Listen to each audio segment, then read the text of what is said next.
Hey everybody, welcome back to another episode of Between Sessions with Berries. I'm excited to have our guest today, Denielle. I'm going to butcher her last name, Rigoglioso Lambert. I'll have her corrected in a second.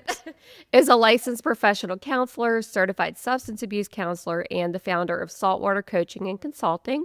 She's also the creator of the 9 to Thrive Private Practice Accelerator and a therapist turned business coach. She's passionate about helping clinicians build profitable, burnout-free businesses. So after working in community mental health and feeling stuck in a system that left her exhausted and underpaid, Denielle launched her own private practice, and then everything changed. And she's here to share what that journey looked like and what finally pushed her to leap, and now how she's helping other therapists do the same thing with confidence and clarity.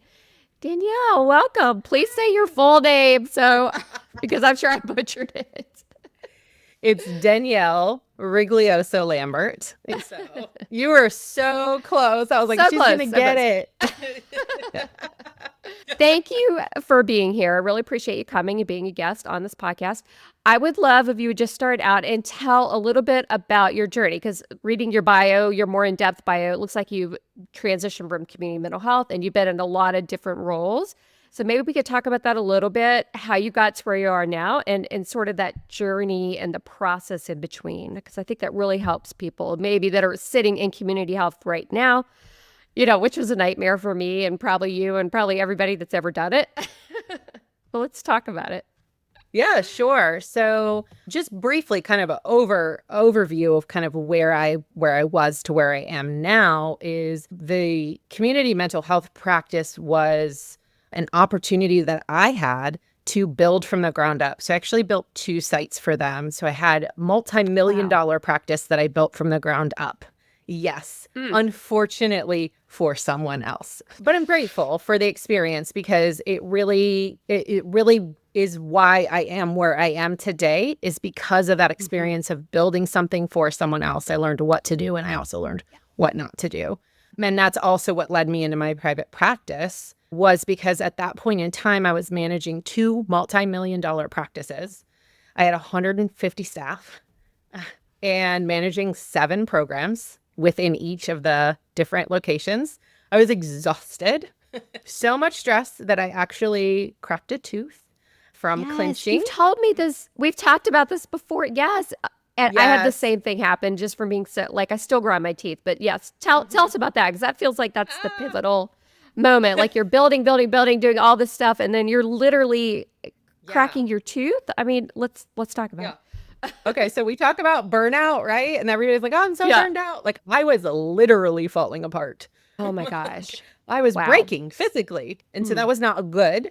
That was a big wake-up call for me, was that, okay, you keep sacrificing yourself for what you thought was your dream job. I really did. I used to say, they're going to bury me here. I was so passionate about what I did and what I had built, and I loved my team and all the staff that I hired. But there's only so much that one person can carry. And I reached that capacity very early on, but pushed through that. And instead of taking care of myself, I was taking care of others and prioritizing my staff's needs over my own. And I started crumbling, literally. Yeah. How long after that happened did you realize there's a correlation between my body literally falling apart and me needing to get out of this job and pivot and do something different? How long was that process for you? I mean, at that point, I was already running my private practice. It was just very small and in the background. And I had been doing that for a couple of years and just seeing a couple clients in the afternoon, because I knew the ultimate goal was for me to have my own full-time private practice. And I knew I was capable, but I was attached, right? I was so attached, and really that shift for me was August of that year. And I put in my resignation in April of the following year. And I kept saying another 6 months, another year, if I could just make it, But it was taxing on me. It was taxing on my family. There's fear in starting your own private practice and going full time. So I know a lot of people listening are like, yeah, I work, I do a little side hustle in the afternoon, but I work a full-time job. And I wish someone had stopped me in my tracks and said, Denielle, take this full time before you burn out, before you're falling apart. and shown me what the possibilities were. Because once I did that, Kim, my brain like exploded. I was like, I cannot believe that one, I didn't do this sooner.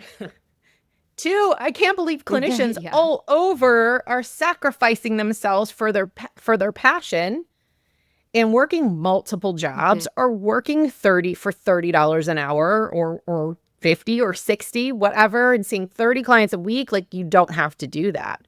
And so as soon as I put in my resignation, I immediately started building my practice. I grew to a 6-figure practice in under 90 days. And oh my gosh. I was shouting it to the world. Like, I couldn't help myself. Yeah. Yes. I'm like, wow, we don't have to sacrifice. We don't have to work multiple jobs. We can have 4-day weekends. We can see 20 clients a week and work 3 days and make 6 figures. This is insane. Right. Because I'd come from working like 60 hours a week and capped at a salary, right? That then turned into a group practice, which naturally unfolded into me, helping my colleagues build their own practice, and then helping other clinicians in the area build their own practice, and started out very much a one-to-one. And then I realized, oh my gosh, I can do more and help more clinicians. And so that is where Saltwater Coaching and Consulting was born, and the 9 to Thrive Private Practice Accelerator, which now I help clinicians from all over the United States to build their practice from the ground up and build something that is sustainable and thriving and successful. So amazing. What a success story.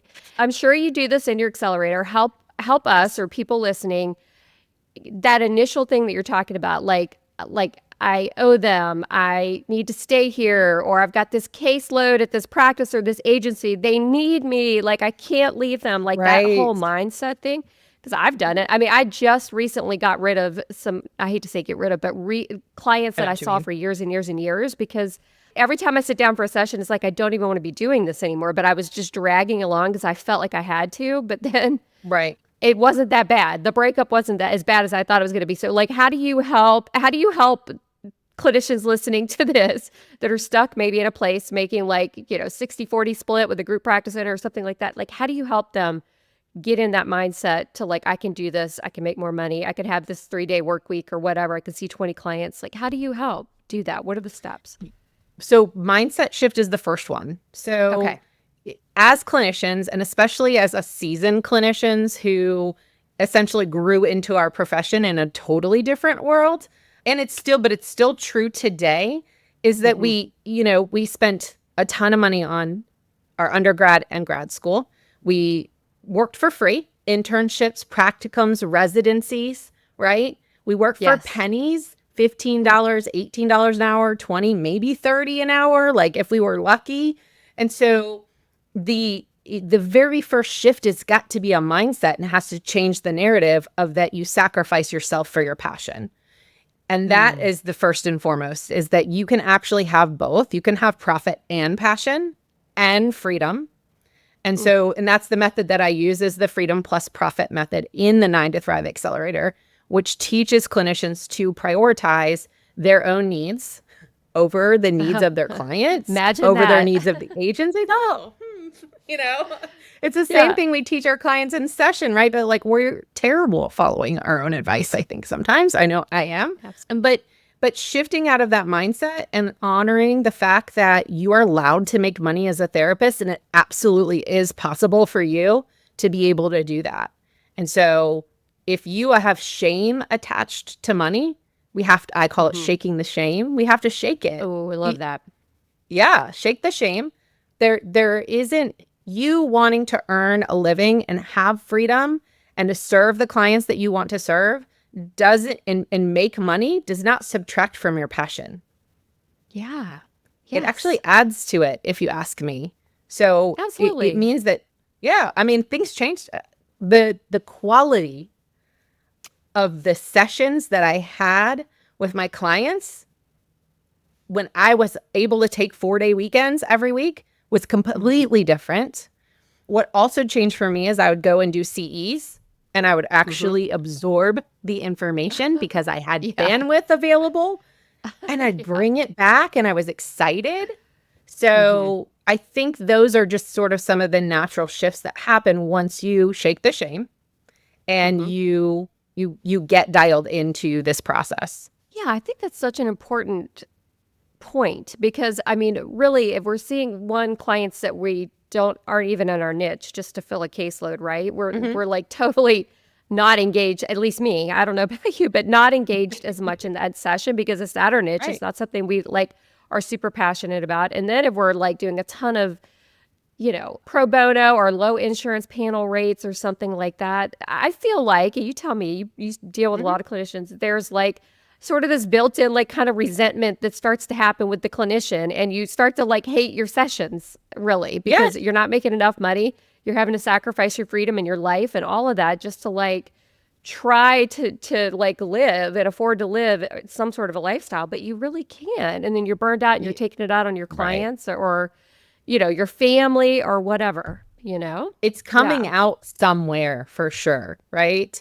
And you didn't spend all this money and time to get this degree and to become licensed to just hate what you do every day. You did it because you were passionate. And so I always encourage therapists to lean in to their passion, but keep it in the passenger seat and learn how to put your business brain in the driver's seat, because that is what is going to help you actually help your clients. So what I mean by that is that if we start our practice and we offer pro bono and sliding scale right off the bat, we are putting ourselves in a vulnerable position to where we may not be able to continue to serve our clients. So we have to learn how to serve ourselves first, which means meeting those income targets, meeting those income goals, so that then guess what happens? You have time, space, and freedom to offer pro bono, to volunteer somewhere, to do sliding scale.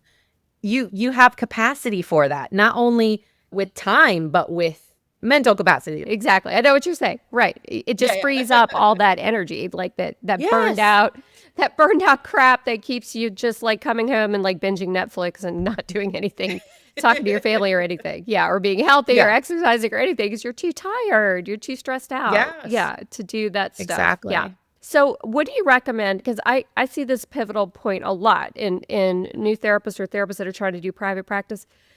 Do we just quit the group practice and not have any clients and just start from scratch? Do we start on the weekends or the evenings with like one client? Do we save up enough money, like a nest egg, to be able to just say, okay, this is my quit date and I'm starting over here this day? Like, what's the strategy around that for somebody that's listening to this and they're like, yeah, it's easy for y'all, but for me, it's, it's not that simple. So what we do in the program is very tailored to each clinician and their scenario and what they want to build. So this isn't just, Denielle's blueprint and then you just do it. It's very customized to what it is that you want for your practice, for your financials, what you have in front of you that seems to be either barriers or roadblocks, so that we can figure out how to bust through those. I would say most clinicians are starting their practice part-time, working full-time, and while you're with me, we're working to make the leap. And that is all informed with data, which is very specific to you and your financials and what you need to operate. And so I don't want any clinician to ever be stuck in a position where they're not sustainable. The whole point is sustainability. So if we can get all of your foundational pieces set up and you can start seeing clients, we can launch you and your marketing is working and we're building, then we have a plan in place with strategic numbers dialed in, data of when you make the leap and you put in we call it the Great Resignation. Oh, I love that. Yeah, the Great Resignation. This is exactly when that happens. And that's something that we talk about in our one-to-ones of like, what does this look like? What are the numbers around it? When are you ready? And then we put that into place and then wrap around in support of like, this is okay. Here's the letter that you submit. This is how you navigate all of this. This is where your clients will, if they choose to continue to work with you, this is how you'll operate that. This is what you say so that you're ethical in your approach. My goal is always to protect the clinician in that Yeah. transition. And of course, protect their clients as well. Yeah. So very customized. Yeah. Everybody's scenario is different. So it's okay. I love that. That's amazing. And I don't know, probably half the people listening just zoned out when you started talking about numbers. Yes. Looking at the numbers, because I mean, that's my tragic fault too. Like I'll launch a new product or something and I'm like, oh my God, only 3 people have signed up. It's like, well, there's only 300 on the list. So the statistically 10% are probably going to sign up for this, that kind of math. And that's probably not even the right math, but I avoid that like the plague. Like I do it all on emotion and just like, oh, this isn't working or something like that. But I love hearing you say like, let's actually look at the numbers. Like, and I'm assuming, what are the numbers that we're looking at? Is it your family size, how much money you need to have coming in, like all of that, how much rate per hour? Like what are some of the key numbers that y'all are focusing on in case somebody's listening is like, I don't even know where to start with that part. Like what do we look for? Yeah. Yeah. So we're looking at everything. So very first steps in what I call your dreams and visions, which is your business plan, is we're looking at how much are you bringing in now? Okay. What do we need to replace? And I also want to say this, it's not just about replacing your income because many clinicians could just transfer their current caseload over into their private practice and go, cool, I'm good, I'm making more, but they never touched anything with marketing. And those clients 6 to 8 months later start dwindling out and they're in panic mode because they're not sustainable. So you have to make sure that your marketing is working. And that is one of the things that we really focus on. Is making sure that referrals are flowing in steady. All your marketing is working so that you can remain sustainable. So we look at what is your income now? Okay. What do we need to replace? Okay. And then to make that leap, right? Where do we need to be? And then what is our goal? What do we really want? And what is that range? Because we pick a low number and a high number so that we have a balance. So for example, if your wow number is I need to make or bring in revenue of 10K, then perhaps maybe your lowest, it might be 8,500. Like we cannot dip below that, or I don't want to dip below that, right? And so that keeps it balanced and flexible, but I need at least 6,000 in revenue to pay my bills. So we map all of that out. Nice. And then we dial into session rates, local rates, competitive rates, and we look at that and we make really educated decisions on the formation of your practice. So whether you're going to be self-pay, hybrid, all insurance, we make really educated decisions on how to build this so that we hit those goals. Amazing. So you analyze that too. Like where are you at? What is your value system, I guess? Do you want to take insurance in your practice? Do you not want to take insurance? Do you want to be a hybrid and maybe the higher paying panels versus the lower paying panels, or like maybe not Medicaid, or maybe you want all Medicaid or all Medicare, that making those decisions too. Absolutely. And then if my coaching members are like, hey, Denielle, I want to do this. And it's not something that I'm like, and I go, ooh, I don't know. What I do is I give them, okay, if you make that choice in your practice, here is the road ahead. And this is what it looks like. Because I want people to be fully educated on what they're choosing, why they're choosing it, why they're making these business decisions. And then giving them another path to go, if you do it this way, this is what it would look like, but giving them the autonomy to choose, right? But educating them at the same time so that they make educated instead of emotional decisions in their business, right? I love that. It's so easy to make an emotional decision. Oh my gosh. Yeah. I mean, I had a coaching client today. I'm sure she wouldn't mind me sharing a little bit of that. I mean, same thing, right? She's like, I need to bring more money in, but then she decides she's going to start marketing supervision, which her values are she doesn't want to charge for supervision. So it's like that's really noble and value-based and all that. Yes. But how are you can't really that's not really a good decision for the ultimate goal you have to have more freedom, money, time, and space, and all that. So I love that you kind of like play the tape all the way through to the end to say, yes, this is what might happen if you make that choice. Yeah. Based on your experience of already seeing people do that and knowing kind of not consequences, but the outcomes that come from that particular decision. I love that. Yeah, exactly. And it can be like not never, just not right now. Yes. So we put that into the plan of like, okay, when you get here, then you can add on, or you could tack on, or you could do these extra things. But we have to shift into it. It all comes back to your why of why you're doing this. And if your why is built into what you want and you need for your life, then it will be the path is much clearer than if it's like, well, I'm doing this because I love working with X, Y, and Z. Well, we already know that you're passionate. You would never have gotten to this space. Trust me, we've never gotten to this space of being licensed if you weren't passionate. So again, it comes back to that mindset of like, we don't want to subtract from our passion. And so we overcompensate with passion, and we have to ditch that. Like this, you're good. You love what you do. You're passionate. It comes along, whether you want money or freedom or time, like they can live in the same place. Yes. Yes. Love that. Yeah.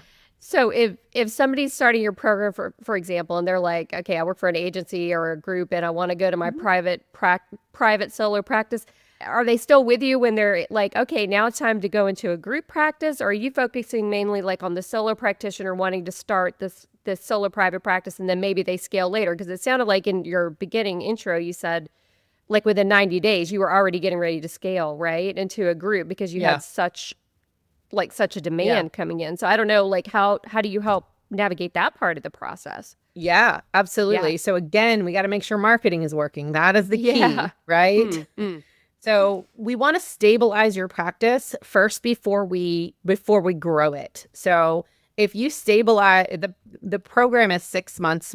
We spend a lot of time together. That's half a year we're spending together. Yeah. And some clinicians choose to stay in even after that with my mentoring. And I love that because I can help them navigate these other pieces that come in where they go, well, now I'm good. I'm full. I'm rocking and rolling. I've greased all the wheels. I worked out all the kinks.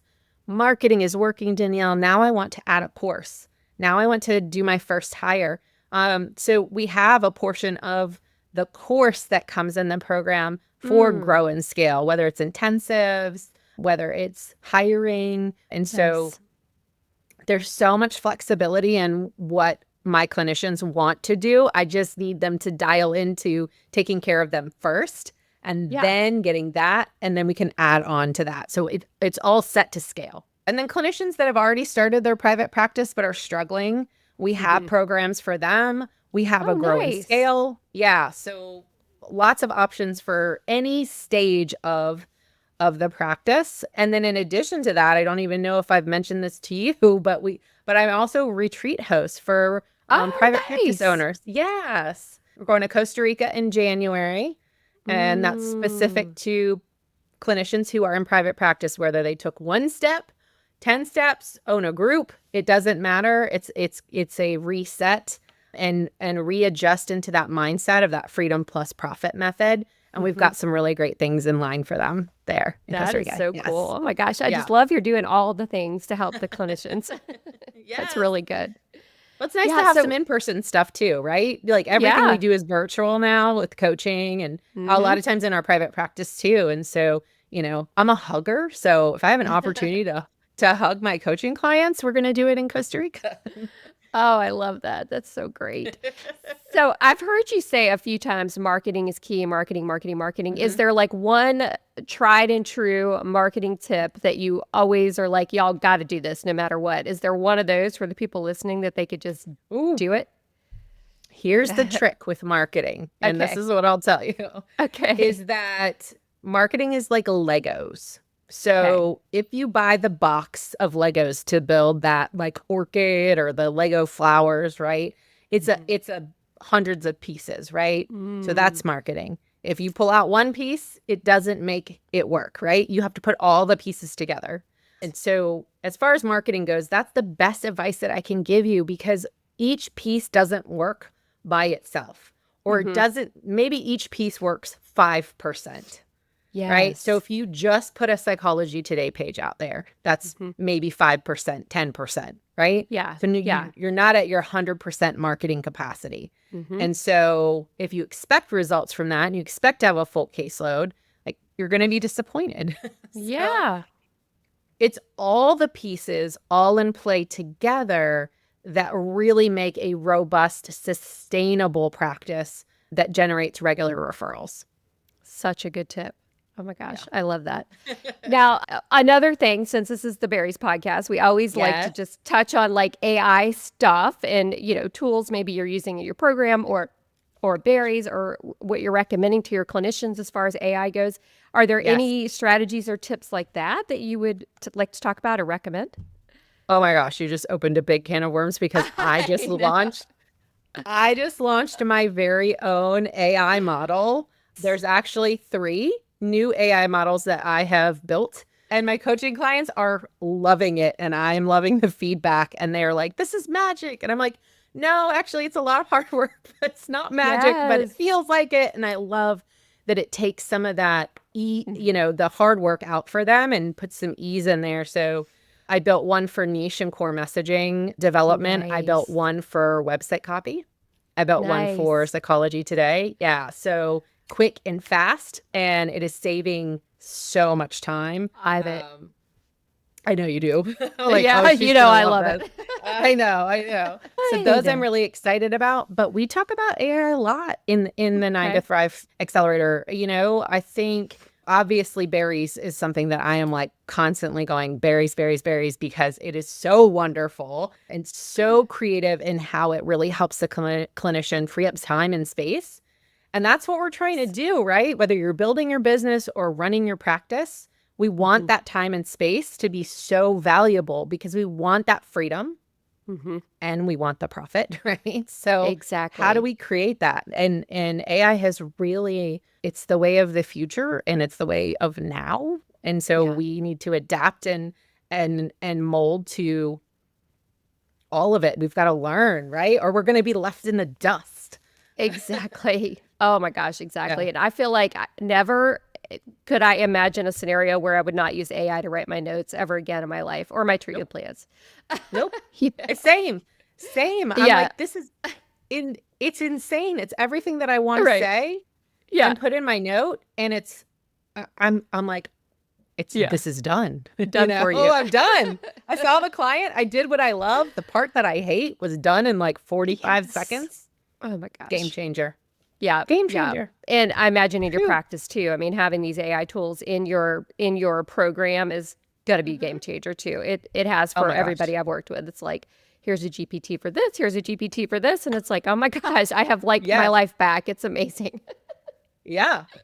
We did. I love it. We did one of my one-to-one coaching sessions just today. I showed her the new model and we completely from scratch completed all of her core messaging in like 30 seconds. Oh my gosh. And her niche, it was insane. Was and it was crying? Beautiful. Well, she was so relieved because I think a lot of times that's a lot of brain power and it is time consuming. Yeah. And you can use AI to help you do that. But the beauty of the custom GPT is it's very specific to what I need them to do and what I need them to draw out without having to, Exactly. Keep figuring it out. Keep asking ChatGPT, do this. Exactly. It just spits it out exactly how I want to see it. Yeah, it's beautiful. Yeah. I love that. That's so innovative. Yeah. That's really cool. So how do people find you? How do they work with you? Tell us all the details. Yeah, absolutely. So I have a Facebook group where I do a ton of free live trainings. And so that is the 9 to Thrive Therapist, the Private Practice Accelerator community. And so you can join that Facebook group. There's like over 40 private practice trainings just in that group alone. Wow. Yeah. You can book a free 45-minute strategy session with me or my team directly through my website, which is the HTTPS, saltwatercoachingandconsulting.com. Okay. And then, Facebook for sure. And retreat information has its own page, but there is also a retreat Facebook page as well. Oh, so connect with me on Instagram, Facebook, TikTok. What else is there? All the places. All the places. You can't not find me. That's for sure. That's better. Yeah. And her name is Denielle, Denielle. Yeah. That's right. You pop that in there and I will just I will ping all over the place. You'll see every nook and cranny probably of my life and both That's of my amazing. businesses. Yeah. Oh my gosh. Well, thank you so much for taking the time today. This has been super helpful.